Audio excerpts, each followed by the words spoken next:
If you would like to get your song reviewed, dear listener, there's the Filthy Capitalist option. As Sori says, $125 gets you straight to the head of the line. You don't have to be a part of the alliance. You don't have to be part of the group. Wait a minute. And the biggest thing is you don't have to wait. You hop, skip, and jump right in front of everybody. $125 gets you there. You do that 3 times, and then get mashed down to the $75 rate for perpetuity. Yes! Also, there is a band review option. So if you've got a band and you're trying to get your band some exposure, hit me up at vinsori@gmail.com, and I'll show you the details about how to pull that off. You can also jump on Patreon, and there is a option on the tiers to be able to get your band reviewed. Yep. Obviously, we can't lie to you, so we can't guarantee a positive review. Get what you get. It's just rubbish. Rubbish. Rubbish. That's British for garbage. My favorite is the community option. $1 at the gate gets you in a Patreon. You get to join an alliance. The alliance joins their points together, and that helps determine what songs that we do. The alliances hang out on Discord. Message me on Patreon to get the link. And they do all kinds of other cool things. They do Minecraft, Dungeons and Dragons. Yeah. It's really a community within the community. Anybody can go on the village, facebook.com/Vin and Sori. There's 160,000+ people on the channel. What's cool about the Discord is that it offers a real opportunity for community connection, friendship, that type of thing. And it's on Discord, so if you're not a Facebook person, it's for you. You start off at $1. Right. Plus you get exclusives. Sori and I are working on a song. So the first 15 seconds of that was on Patreon. Also, at $15 tier and above, when we actually debut the video, they're going to be there live with us. There you are, dear listener. Buy our merch. Buy our merch indeed. A child shall lead them. Buy our merch. Yes, dear listener. Yes, dear listener. Yes, dear listener. We got one more song for you beautiful people. Ooh, these videos are going to get broken up, so they're like not back to back anymore. So we just finished a very difficult review talking about the children in Palestine and the suffering that they're under. And there's a lot of apathy that goes on, and a lot of like people don't care, and just, you know, war is war type of discussion, but these babies are suffering. And you know, there's not a whole lot sometimes that we can do, but we can always use our voices, and we have to pray. Because God hears our prayers, and God acts on behalf of our prayers. You know, I believe in the power of prayer, and I believe in angels too, and that God sends his messengers. And so like that's my deep prayer, is that God, like, you know, really starts to move, and really it's going to take an awakening from all of us, that we would take it seriously, and we wouldn't, you know, sidestep it because it's so painful. It's extremely painful to hear, you know, oh, these babies are suffering, and these people are suffering under the hands of other people. It's cruel. It's unruly, and it shouldn't continue, and we shouldn't allow one group to bully another group. It's not a war. It's not a war. There's not two people fighting. This is one person suffering under the tyranny of another. And, you know, we're ones to talk because we come from America, and we've been, you know, we've had our time terrorizing the world, but I'm still going to say when we're wrong, and we're wrong for not stopping this. What you mean? We've been terrorizing the world. We've been terrorizing the Ukrainians and the Russians by proxy. We've been terrorizing these Palestinians by proxy. We terrorize everybody, bro. Yep. All right. I know you had to get that off your chest, babe. It's good. It's good. God's proud of you. All right. Last song, guys. The last song. Shout out to Riv. Hopefully Riv... Next song is by Riv too. Yeah. Oh, Jesus. Riv, what are you going to do to us? Job for a Cowboy, Beyond the Chemical Doorway. Okay. Riv says, first tracks off the first job for a Cowboy album in 10 years. In my opinion, an album worth the wait. It goes hard, and in my opinion, shows how much the band has grown, especially an album for the year contender for me, says Riv. Riv is saying this is the album of the year contender? Album of the year contender for him. Okay, well, if Riv is saying it's an album of the year contender, I got to see this shit, because Riv is usually 100%. Let's check. All right, I'll be the judge of that, Riv, Mr. Roth. All right, let's go. New job for a Cowboy is so good, according to CISO. I will be the judge. And I got the lyrics.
that was a Gnostic Darkness. sort of Horrors of Loic Gnostic realms. Yeah. I think the first line is like, that's the song.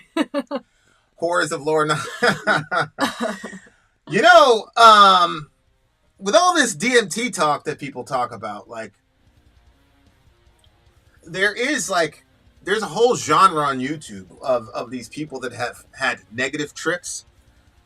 They call them low vibrational beings or low energy beings or whatever. They run into these people when they go into the DMT realm, and it's a chemical doorway. And we talked about this like 4 or 5 songs ago. This was a 10-song stream. We talked about this like 4 or 5 songs ago, where it was like the experiences that people have on DMT have been recorded by hyper spiritualists for millennia, not just in the Christian tradition. Mm-hmm. There's mysticism in Islam, the Sufi stuff, which I always say, like, if I was a Christian, I'd be a Muslim, and if I was a Muslim, I'd be a Sufi. It's very like worshipful, very like your relationship with God type of thing. So they've got mysticism. Obviously, our Jewish friends have Kabbalah, which was a form of mysticism. Actually, there's some Kabbalic themes that actually show up in the New Testament a little bit, like pre-Kabbalist kind of ideas. So, like, my point is, all the major religions have a mystical side of things, and mysticism, for our purposes, is sort of like those direct spiritual experiences that do not have a physical reference point. This is what I would call mysticism, right? So, like, say it again.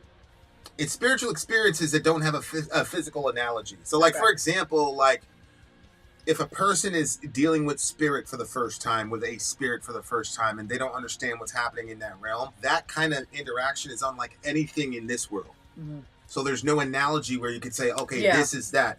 That's mysticism. And that's why, like, it's very hard to define what a mystical experience is, because there's no analogia. Because all of our communication is really analogous. Mm-hmm. We're saying this is like this, that is like that, this is not like this, and that is not like that. But in that realm, those rules don't apply, and so there's no language for it. Mm-hmm. And so, you know, people end up, you know, when they try to describe what they're seeing or experiencing, it sounds like gobbledygook, because we don't have a lexicon for what's happening, especially if you're coming from a secular perspective that doesn't believe in spirits or whatever. Can you pass me the water? Which, of course, as I said, like, now you've got credentialed scientists and things like that now saying stuff like the noosphere and things of that nature. Gary Nolan. These are guys that have patents. Like, Gary Nolan said that in one of these trips, he was given information, and then he used that information to invent things, and he has a patent. I mean, it's there. It's all there. Yeah. That's Pasolka went with him to go to the, you know, whatever. So you've got people now who are credentialed people in academia that are saying these things, that have these experiences. They're calling it the noosphere.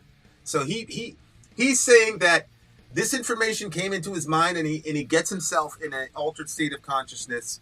He doesn't talk much about the chemicals. He's kind of like bland on that. But he has this entire process where he works himself up and he gets this information. He downloads it. That's what he's saying. He downloads it, and then he goes and invents it. And the guy's got he's got patents, and that's how he says he invented it. Do what you will with that. Yeah, yeah. My point is, like whatever you call that world, it's dangerous to go sightseeing in that world. I feel like a lot of like the DMT conversations has like a tourist vibe to it. Yeah. And I understand, like, you want to do some cognitive tourism or whatever inside your own mind. The problem is, just like any place, when you go as a tourist, there's places to avoid, right? They'll tell you, like, hey, go to Jamaica. Don't go over there, though. Them boys will jam you up and take all your shit. If they think you're an American, they won't find you again. So, like, even in the physical world, when we go to tour places, you still need a tour guide. Mm-hmm. The reason you need a tour guide is, one, is like they know where all the cool stuff is, but they also know where the bad stuff is and how to stay away from it. So my thing is, like, I believe you're entering into some realm when you're on DMT or whatever, but, like, do you have a tour guide? And how do you know your tour guide is the right place? And how do you know you're not running into bad people when you're over there? Mm-hmm. It's this weird thing that people think that, like, if they got information while they were under a DMT trip, that means the information is objectively true. It's like, why would it be? Why would that be true? There are liars in this world. There are people that want to deceive you in this world. Why would you think that in the spiritual world or the newest, whatever you want to call it, why do you think that all those people are automatically good and trustworthy? Like that's always been like a weird thing to me. It kind of reminds me, like when you watch some horror movie and the person's going in the cabin, you're like, don't go in the cabin. Yeah. It's like one of those, like, what? You're going into this realm that you don't know anything about, but you believe everything's going to be good? Like, that's a little bit pie in the sky, don't you think? You say, my hollowed eye now weeps of caustic tears, which boil through skin, nerves, and cells. My flesh atomizes, broadcasting my being amongst demons within ancient hells, plural. Mm-hmm. Ancient hells. In Isaiah 53, they made his grave with the wicked and with the rich in his death. Yeah. The term death there is actually plural.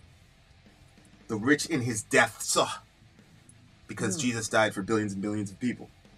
So Isaiah 53 has the deaths in plural. Yeah. It's a singular person. The right. pronoun is singular, deaths.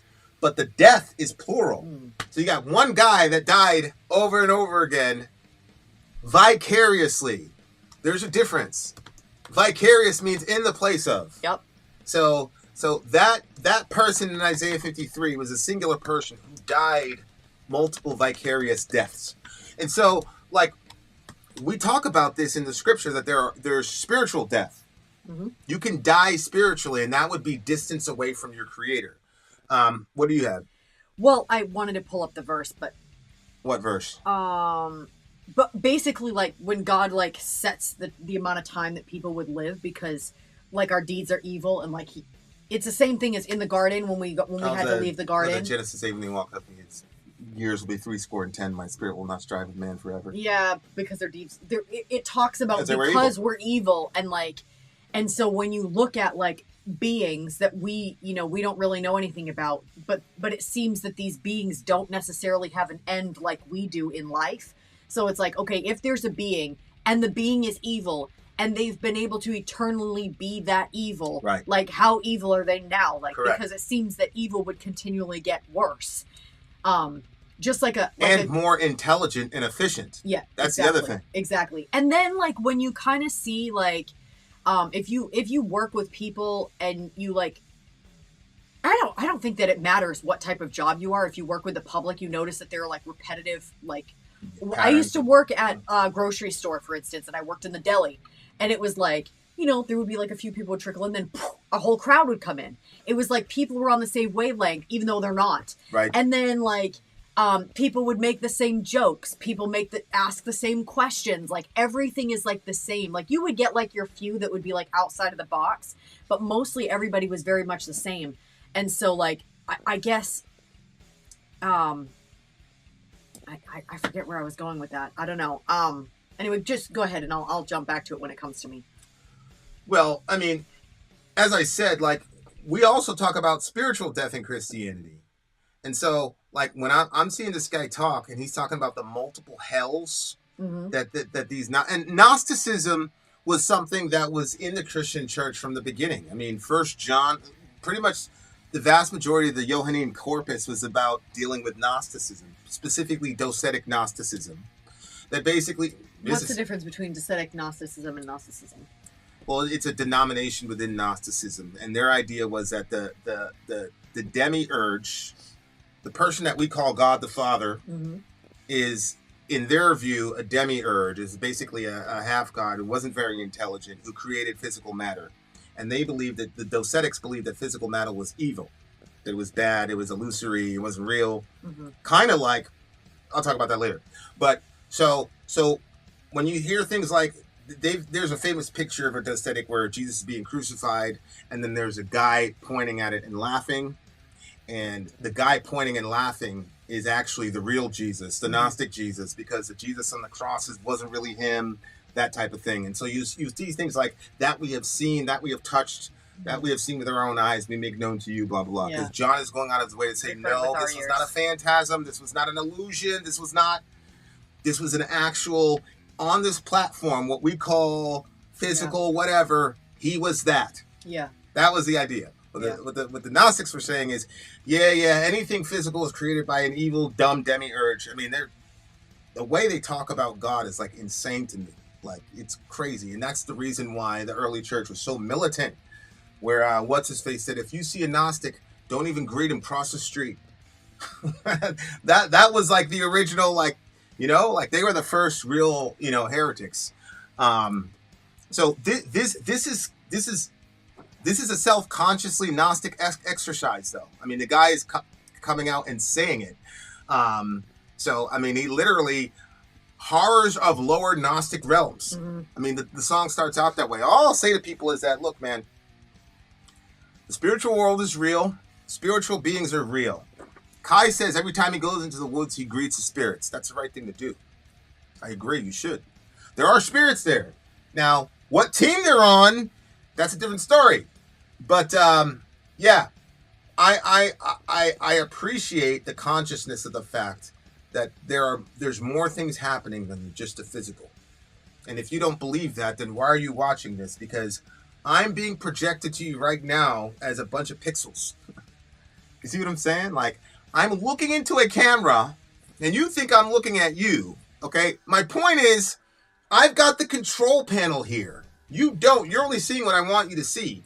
And so, what if that's how the world actually was? What if there's just buttons that God pushes or whatever, and you do certain combinations that unlock that button? Now you can see shit that was always there in the first place, you know? But humans are like, oh, if it's new, we should try it out. Or if it's there, we should try it out. It's like, no. Mm-hmm. Sometimes you should just observe things and just keep it moving. You don't need to eat that mushroom. Yep. Same Kai, be respectful of the natural world around you, and that includes what you might not see. That's right. That's why I think that's a good exercise, man.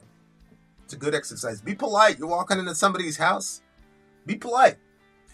Although the world is our house, and those things are here for us. That's the other side of it. I don't report to any spirits. They report to me. Mm-hmm. The scripture says that God made angels as ministering spirits, servants. Mm-hmm. So they're there to serve us. So God built those woods for you, Kai. It's good that you greet those people. You're like a prince going in there and greeting your subjects. Mm-hmm. You're too humble to realize that, but that's really what's happening when you go out to the woods, my boy. Interesting. 9.2. No, I was not a fan of this song. You weren't? No. It's difficult to get through lyrically? Yeah, lyrically. Not much, Steve. We're about 3 songs in. Sonically, it was heavy, so that was cool. But I don't know. This song did not put me in a good place. I don't like where this song was. I don't know. It's kind of weird, but it's probably because you're. I have curious things that I'm still working out. I'm not going to get into detail about it. So I have curious things that I haven't been able to explain yet. So yeah, this song kind of like was, I don't know, like press the question with the ship.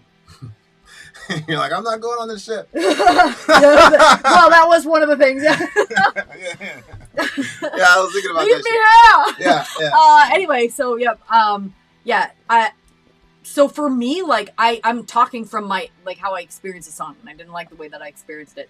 So for me, I'm gonna give this one a 6.8. All right, 9.2. I understand. It makes sense.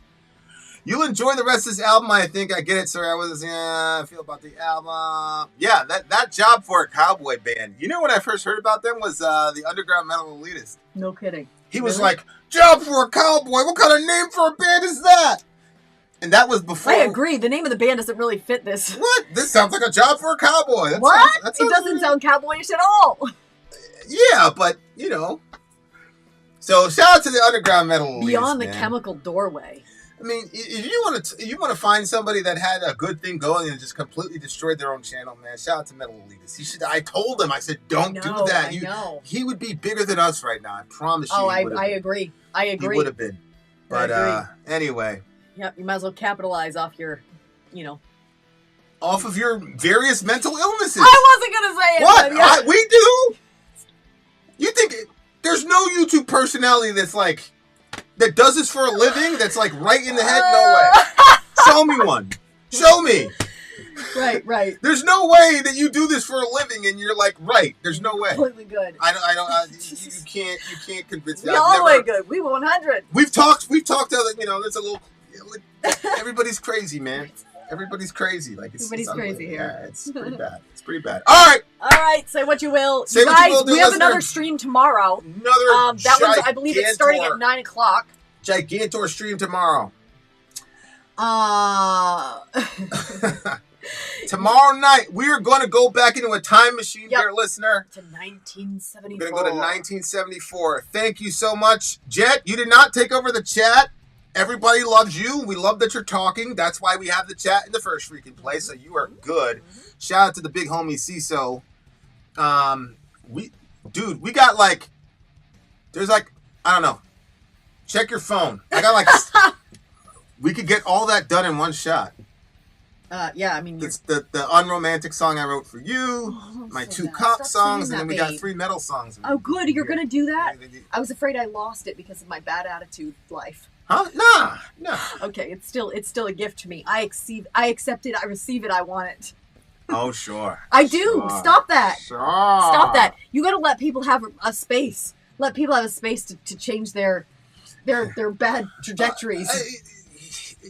There's nothing even bad about it, I don't think it's bad that you told the truth. I don't think that's that how you felt at the time. Was it though? Yeah, it was. Because you said think it was about other things though. But anyway, we'll get into that later. It wasn't not on the channel. No, it just slipped your mind because it wasn't that big of a deal. I guess you know. It just slipped your mind. It's okay. All right, guys. 1974, the year he arrived. Yeah. What is this G riff that you sent him? I didn't get any G riffs, you loser. Send them to me. All right. See you guys tomorrow. Much love to you. Well, beautiful actually, people. it's like today because it's almost 3 o'clock in the morning. We will see you later on. We'll see you in a few Well, hours. they said they wanted to start at 9 or 10, right? 9, I think he said. We started at 10, 15. 10 it was tonight. a 10-song stream. Yep. We couldn't half-step it, so it was 4.5 hours. Sorry, guys. Sorry, guys, but you know how we get down. Much love to all you beautiful people. Huh? I said they knew what it was. Yeah, like if I see 10 songs, like I'm not going to skip on any review because there's 10 songs. I'm going to do the review just like we do every other review. And people know by now, so it's all good. All right, guys, we'll see you later. Quark, don't worry. Tomorrow, we're going to be right back here around 9. Not tomorrow, literally today. It's 3 o'clock in the morning here. It's 3 in the morning so, here. At 9 o'clock tonight. 9 p.m. Eastern Standard Time. We're going to be right back starting another one, so come through. Check my portfolio, Vin and Sori. I will check it. Send me an email. Deadliest Assassin! He said send it to you on Messenger. Deadliest Assassin. Remember this guy? Yeah. Same in everything. What's up, Deadliest Assassin? Good to see you, buddy. Wait. What do you mean by now? He goes by... Now as a complete tool. Wait, he's still out there? What? Oh, yeah, Tell me what it is. No, I told you it's Music of Destruction. He's like 5 people on the channel. It's terrible. Oh, but he's still out there? Yeah, what is it? Music of Destruction? Yeah, Music of Destruction. Music of Destruction. He should have stayed at the middle elitist. It was the name. Yeah, he just couldn't take What did you say? He couldn't. Music of Destruction? Yeah, he couldn't take all the people. He played like the bad guy role, but he didn't like people calling him a bad guy. There it is right there. Yeah, I want to see. What do we have for videos? The latest. He's got 6 hours ago. Look at that. He's got 1,000 videos that he made, and he's got, Anyway, go to the Music of Destruction. That's the underground metal elitists. Channel update 6 days ago. Shout out to the metal elitists. We got Shout out Vin out. Sorry out. Go.